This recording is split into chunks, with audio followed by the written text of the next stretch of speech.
जो आप ब्रीडिंग के लिए कबूतर की परख करना चाह रहे हैं किसी दोस्त से, किसी बेचने वाले से, तो जो आप वो कबूतर खरीदना चाह रहे हैं या लेना चाह रहे हैं, तो भाई सबसे पहला काम ये है कि कबूतर अपनी नस्ल में प्योर हो।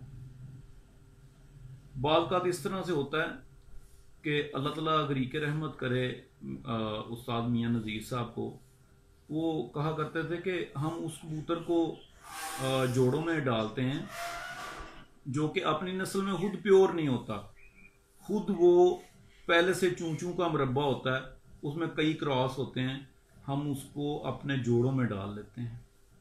ठीक है, तो सबसे पहले उसकी नस्ल, जो कि आजकल बड़ी एक कॉमन सी चीज़ है कि लोगों को मीडिया की वजह से नस्लों का काफ़ी हद तक इल्म हो चुका है और उन्हें इस चीज़ का पता चल चुका है कि भाई ये कमगर, ये टैडी, ये बटेरा, ये सियालकोटी जोंसरे या फिर ये डब वाले हैं या कमगर चीने हैं, ये कौन सा है।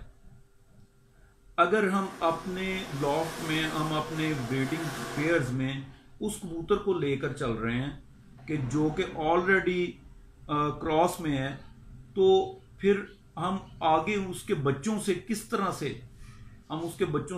से एक अच्छे रिजल्ट की तवक्का रख सकते हैं। ठीक है, ये बड़ा एक लंबा मजमून बनता है कि जिसमें आगे ब्रीडिंग जो है, ब्रीडिंग भी दो तरह की होती है। एक क्रॉस ब्रीडिंग होती है, एक ब्रीडिंग ब्राय रिजर्व करने के लिए, उसकी नस्ल को संभालने के लिए ब्रीडिंग होती है। तो मैं अभी कबूतर की पहचान की तरफ ही रहूँगा कि कबूतर की पहचान, एक अच्छे कबूतर की पहचान क्या होनी चाहिए।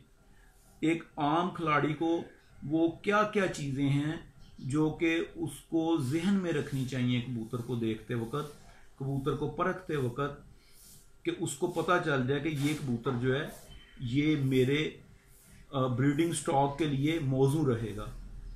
तो सबसे पहली बात जो मैं अपने नाना अबू जनाब सूफ़ी गुलाम हुसैन मरहूम की वो आपसे शेयर करना चाहूँगा कि मेरी ज़िंदगी में इस छोटे से कुलिये ने बहुत बड़ा काम किया। उन्होंने मुझे कहा, मैंने उनसे पूछा कि नाना अबू अच्छा कबूतर कौन सा होता है, तो वो अक्सर कहा करते थे कि बेटे मैं कबूतर हाथ में पकड़ के नहीं देखता, मैं चलते फिरते कबूतर को देख लेता हूँ, तो वो कबूतर अच्छा ही होता है। तो उन्होंने ये बात उस ज़माने में की जब बहुत ज़्यादा क्रॉस नहीं थे, जब बहुत ज़्यादा नस्लें हालिस मिल जाती थी। तो मैंने कहा आप चलते फिरते क्या देख लेते हैं, तो कहने लगे कि देखो 100 कबूतर फिर रहा है ना, तो देखो कि कौन सा कबूतर ऐसा है जो अपनी शान सियान में पूरा खड़ा है और उसका कलर पूरा है, तो आप उस कबूतर को ले लो, उसको ब्रीडिंग में डाल लो, वो आपका पूरा काम करेगा। अब जब मैंने इस क्राइटेरिया पर कबूतर लेने शुरू किए, तो आप यकीन करें कि मेरे पास ऐसे कई एक कबूतर, 10 में से 7 कबूतरों ने बिल्कुल ठीक काम किया। अब आप अगर थोड़ा सा गौर करें तो आपको ये पता चलेगा कि भाई जो कबूतर सारे कबूतरों में ठीक खड़ा होता है, इट्स मीन कि उसकी एनर्जीज अभी पूरी हैं, वो अंदर से पावरफुल है, वो अपनी नस्ल को चला सकता है।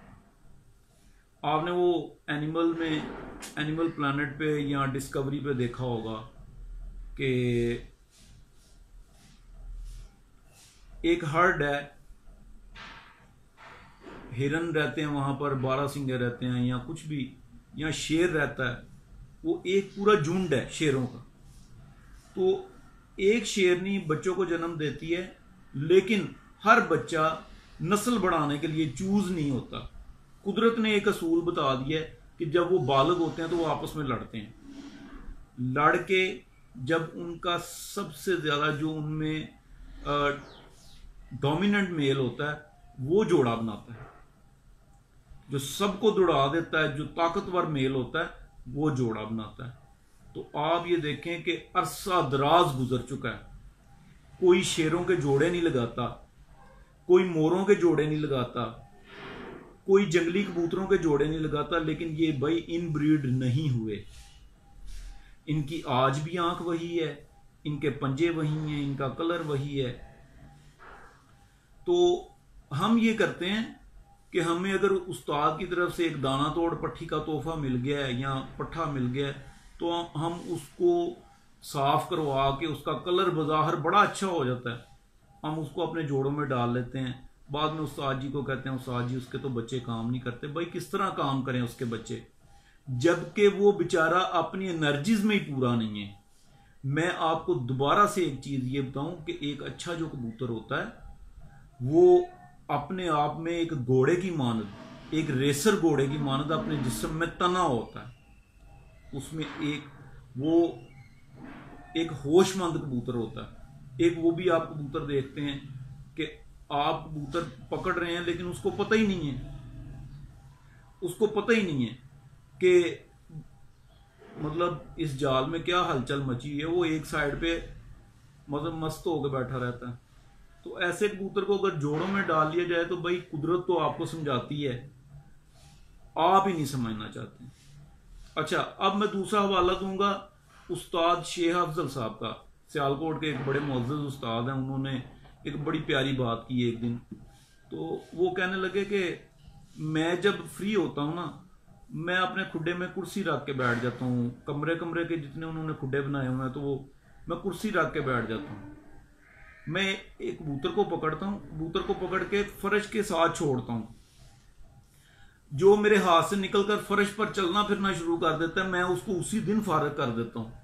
मैंने कहा उस्ताद जी क्यों? तो कहने लगे जो उड़ के ऊपर फट्टी पर बैठ जाता है मैं उसको रख लेता हूँ। मैंने कहा उस्ताद जी क्यों?